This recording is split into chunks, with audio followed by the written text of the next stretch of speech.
What's up? Your chime in chick, Miss Devoted Tiff, is back. Another recap for another juicy episode of Married to Medicine Atlanta. This is still season 7. We are at episode 7. So the episode starts where it's the continuation of Mariah's meltdown. And she's basically still talking it out with Toya, and then she proceeds to check in with some of the other girls, and they're like, well, where do we stand? And she says, we're good. Um, then it cuts back to everybody at home, and the consensus from the husbands is when the wives are there, they're not missing them. They're just able to get other stuff done. So sounds like when the wives are there, they're in their face. Um, Damon was like, when she's not here, I can work on my music. And Eugene was like, when she's not here, I can get stuff done in the house and with the kids. And of course, the wives in the interview room are like, well, Heavenly was like, so you saying like I be bothering you and I be stopping you from doing stuff? And Toya was like, you don't even know who we call to do the stuff. So that was interesting. After that, Dr. Scott and Cecil meet up, which I think that's an interesting pair, um, to have some guy time and ultimately talk about the wives. And while they're showing that scene, they're at the same time showing Dr. Contessa and Dr. Jackie having girl talk in Savannah. So it goes back and forth between those two scenes. And Cecil's checking in with Scott, how things are going with her being in school and, of course, then withdrawing. And Scott is like, well, it kind of made me the mean parent. And Cecil's like, well, I guess that's probably affected the marriage. And he's like, yeah, so he's opening up to him. And then Jackie checking in with Contessa and asking her, like, is there resentment? How's all of the things with school affecting the marriage? And so that was cool that they have, the other married people to open up to um, about how that's going. And surprisingly, Cecil, which I felt like when him and Simone were going through it, he wasn't super gung ho at first about counseling, but he recommended counseling to Dr. Scott. And Jackie was giving her womanly advice and was like, listen, you can't be too frustrated about this because it's going to turn into resentment, could turn into resentment for motherhood, could turn into resentment for being married, and that's the last thing you want. And Dr. Contessa was basically like, I'm trying to be like you have your husband, but you're doing the books, you're doing nonprofits, you're doing these other things. And she's like, but yeah, I didn't get motherhood. And that kind of turned into a conversation of, which is an ongoing conversation, can a woman, especially a black woman, really have it all? And it's like we feel like we can and we do, and that it's up to us to try to just be 100% in everything we want to do. And when it doesn't happen, we get really frustrated. And so they had a conversation about that. And Jackie advised counseling and communication and prayed for her. And I'll take a prayer from Dr. Jackie. I was a little the last recap. I was a little about Toya praying for Mariah, but I'll take a Dr. Jackie prayer. But it was interesting. They both basically ended up giving the same advice, Cecil and Dr. Jackie. So hopefully that works out. Mariah and Toya hanging out outside, still in her feelings about the whole drug test thing. And so she was saying she decided that she wasn't going to be, the, what did she call it? The Betty, I guess the bitter Betty. Yeah, she said I wasn't going to be the bitter Betty. I'm just going to move on. She keeps saying that, but she keeps not doing it. So, like, either she's fooling herself or she's just trying to save face on the camera, but she keeps saying that, and that's even through this whole episode. As I get to the latter part of the episode, she keeps saying, "I'm fine, I'm gonna move on," but then she like gets her own self worked up again, or allows people to get her worked up, and she's saying that she has results and that she's gotten drug tested 3 times. Like, it's so much wrong with that. I don't even know where to begin. First of all, if you know it's not true, why are you going as far to get drug tested? Second of all, if you went once and it was negative, if you felt like you needed to do that, why would you get 3? Like, and again, if you have a drug test, why are you even upset? Like, if it's not true, it's not true, it's not true. But anyways, let me not bury that in the ground. So there's of course another themed dinner, masquerade dinner at a farm of all places. And Jackie, I guess, had another theme. And let's go over looks. Buffy was a big no for me. And she's kind of been fading. Like, she had her moment in the beginning with Toya, but then she kind of hasn't really been saying much, and they haven't been giving her a lot of camera time as a friend of the show. So I don't know if she was just pulled in to stir up things with Toya, because now she kind of like snooze fest, boring. So I don't know if she's gonna continue to be around or if there's more in store for her in the later episodes. Anyways, she wore white twice. It wasn't very flattering either. Toya and Mariah both were no. I did not care for the blazer for Mariah. And I've always said Mariah is hit or miss. She was miss. Toya, y'all already know. Contessa, I liked it. And she likes the flashy stuff, I've noticed. She likes the stuff that shimmers. And it was fitting for the Mardi Gras theme because the masks, are kind of ornate and fancy. And so I thought that worked. I liked quads.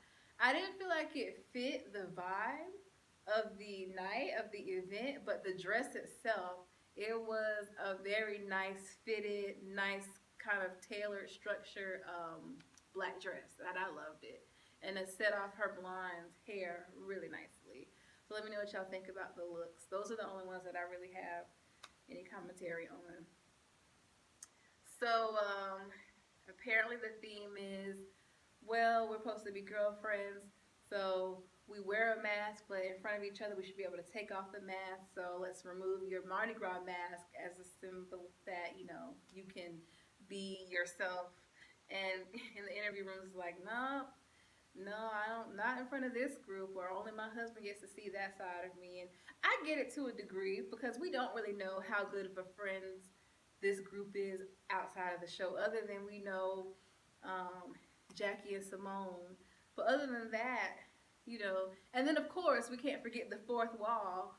We're acting like it's just them in a room, but them bearing these masks in that moment is also bearing the mask in front of millions of people like me and you that are gonna come back and chime in on what you're bearing. So I don't know how much she expected from that, but then it goes into Contessa and Toya are at the bar, and the bartender's name was Tobin. And I guess it sounds like a guy's name, or it could be a guy, girl's name. And Toya was like, "Oh, my ex was named Tobin." And she said, "Was it a guy or a girl?" She's like, "No shade, just I was wondering." And then I actually had forgot. It cut away to where Toya kind of shared, like, before she was married, she did experiments a little bit. And she doubled down and she's like, "Can't know if I like something till I try it." Hey, you do your thing. I know what I like, and I don't need to try anything else to know that I like the boys. But anyways, Contessa kind of uses that moment to say, "Hey, I'm not judging, because I have an attraction to women. I have my girl crushes. I'm not gay, but I do have my girl crushes." And I think as women, like, we're more free to talk about it, like women that we think are just gorgeous, stunning, delicious looking girl crushes. Like, despite all the controversy, even before the controversy, I always loved Nicole Murphy. Like, she's just one of my girl crushes. So I get it. If you want to share yours, put it below. And she starts naming off in the interview room. She's like, I've liked one or two girls, and then the list starts getting longer and longer and longer. It was hilarious, and then she ends up talking about, oh yes, and Oprah, and oh, and Gail too. Actually, yes, both. But the way she said both, it was kind of like both at the same time. It was, it was really funny. So yeah, got to learn. Contessa has a little side to her. Um, then things seem to be going somewhat good. Then Toya and Mariah said it best. She went to Tacky Toya. Like, she's very outspoken, but it's like she don't have really good timing with it. And so she's like, oh, I keep reading some C word she kept reading that I guess similar to crack. She's like, I keep reading this word and I keep thinking crack and then laughing. And it's like, why would you bring that up? You were the one that was just consoling Mariah about this whole instance. Seems like for a second she's decided to get out of her feelings and get it off her mind, and then you bring it up like, really? But she's always been the pot stirrer, so I guess she thought the dinner was going too smooth, and she wanted to make sure she gets her Bravo check the next year, so she had to fulfill her role. Now let's stir up something. Dinner is a little too peaceful, so she did that, and then right on cue, Simone perpetuates that conversation, and she's like, I just have to say this. I'm so disgusted and so distasteful. This issue between Mariah and Quad, and she gets so worked up about it that she gets up and leaves the table. I don't know. And so then, as what happens is, they say they got to go to the bathroom, but they're really just trying to leave the table. And so then several of the ladies got up and joined Simone, and she left. And we know Simone's a runner, and so she left. But interestingly enough, Quad got up. And I liked that because, like I said, I liked their relationship when they were getting along. So Quad, Buffy, Simone, and I'm missing someone, goes to the bathroom.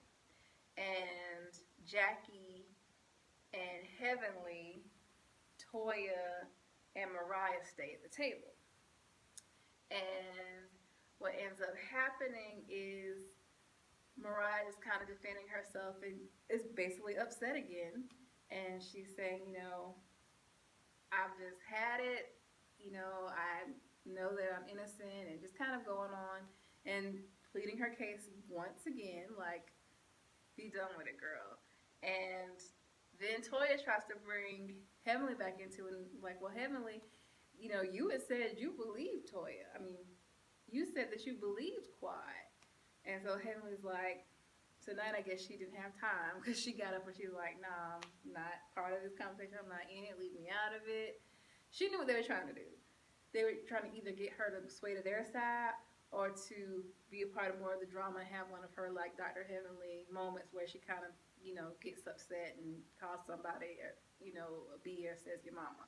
So she left. She's like, y'all not. So she went to the bathroom to that conversation. The conversation in the bathroom, I actually was happy that Quad had went in there and basically just woman to woman talked to Simone and was like, I understand what you're saying. I appreciate that it hurts you, but you got to let us work this out on our own.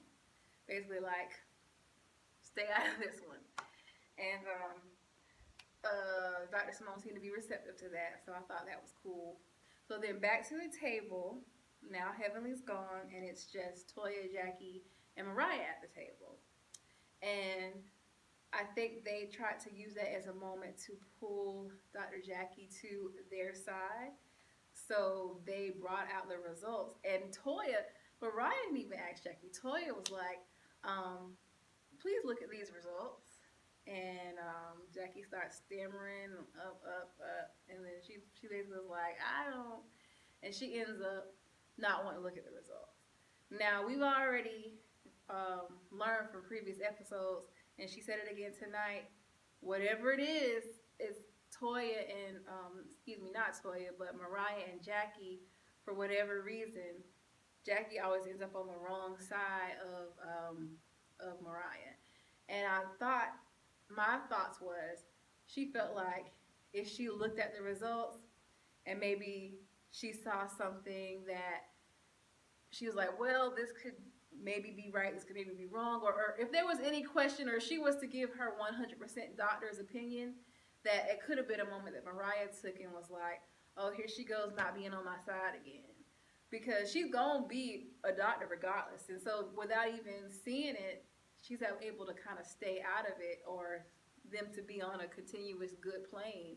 But the moment she opens those results, and if she assesses it like a doctor, and anything she says makes it seem like she's trying to make Mariah guilty, that would have took her Mariah back. So I understood, like, just stay out of it. Because if I say, well, that's a variable, that doesn't necessarily mean you haven't. If she saw anything like that, so I got it.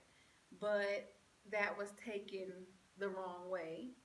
And Mariah got so upset that she went back to the bus, started talking up the bus driver, asking him, do he watch Game of Thrones? And he was like, no. She's like, oh, I can't believe it. She was that desperate to talk to somebody. She started talking to the bus driver. So that was funny. What else after that?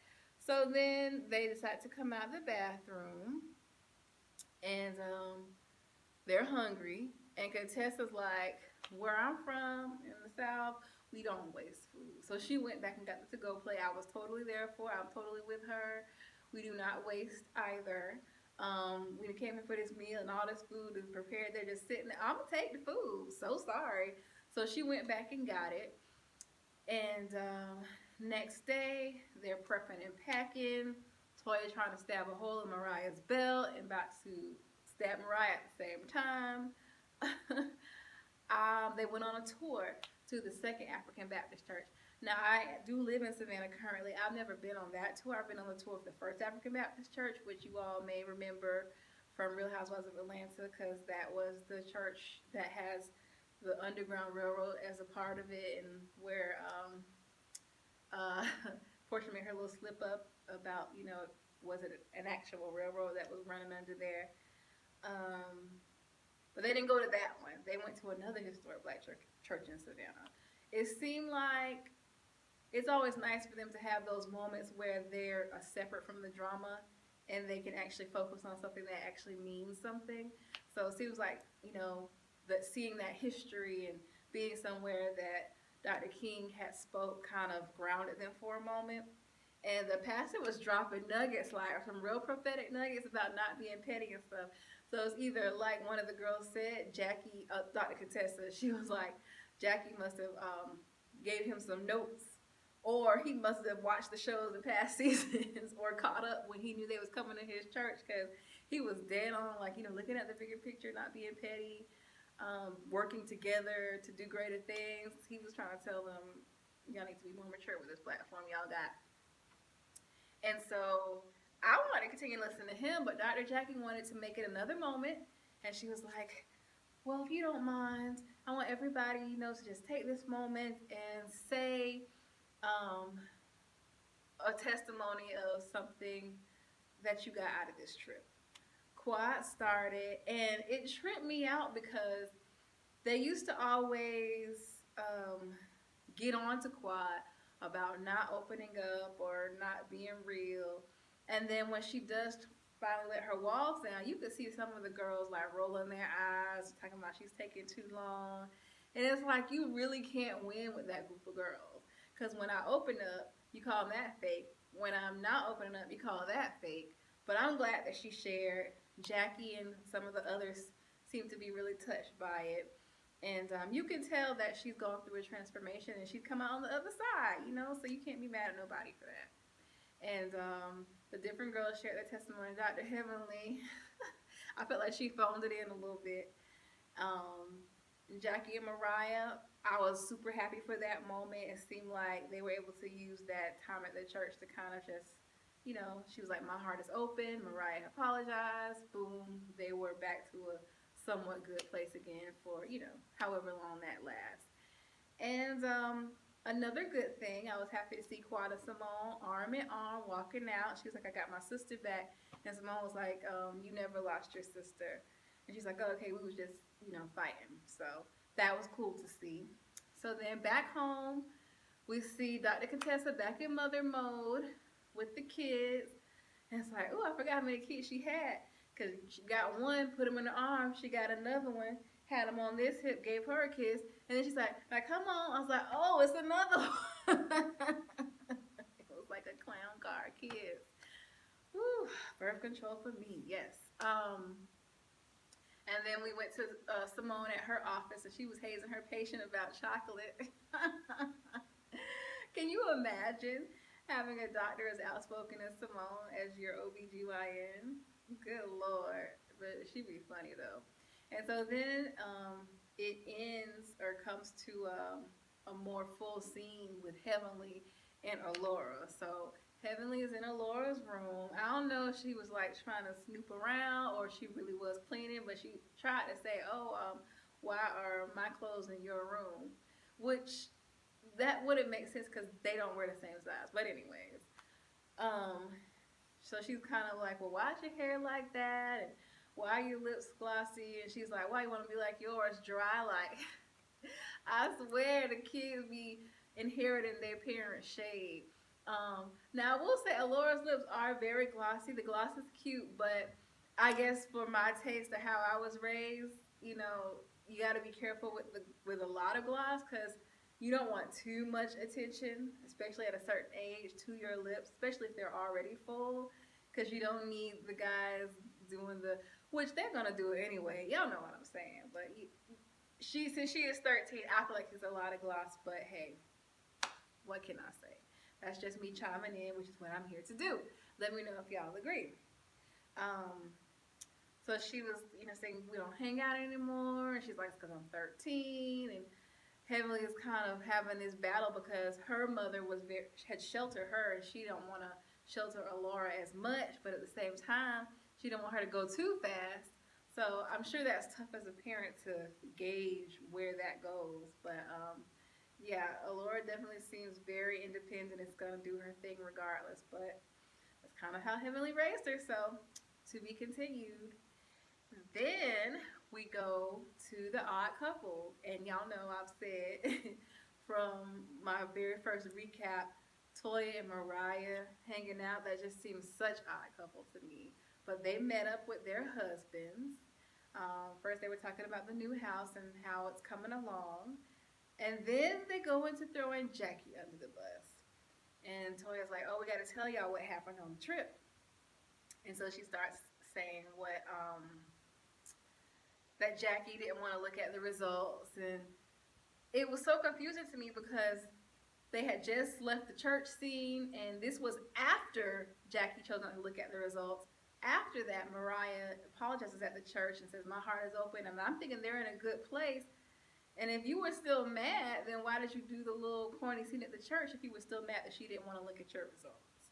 So that comes back up. And again, the 5 minutes and how Jackie was saying I always end up on the wrong side of Mariah is happening again. She just proved it.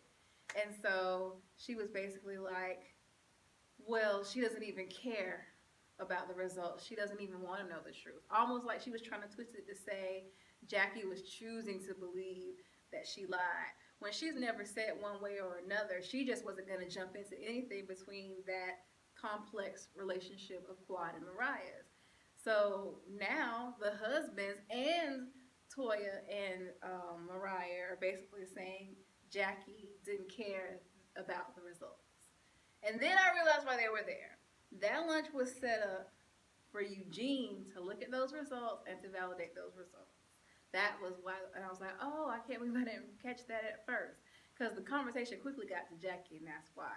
So he's like, well, I'll look at the results. And he's like, oh, this is a reputable company. It's in picograms. He's explaining, how picograms are so small that it would catch the smallest amount.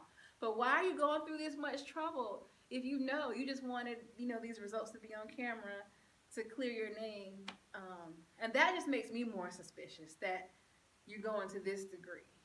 But so they had that scene. I guess now they're all upset with Jackie, including the husbands. And now it's becomes none of the women care if the results are true or not. When really they just want to stay out of it.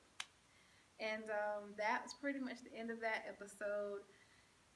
We'll see what happens next week. But let me know your thoughts.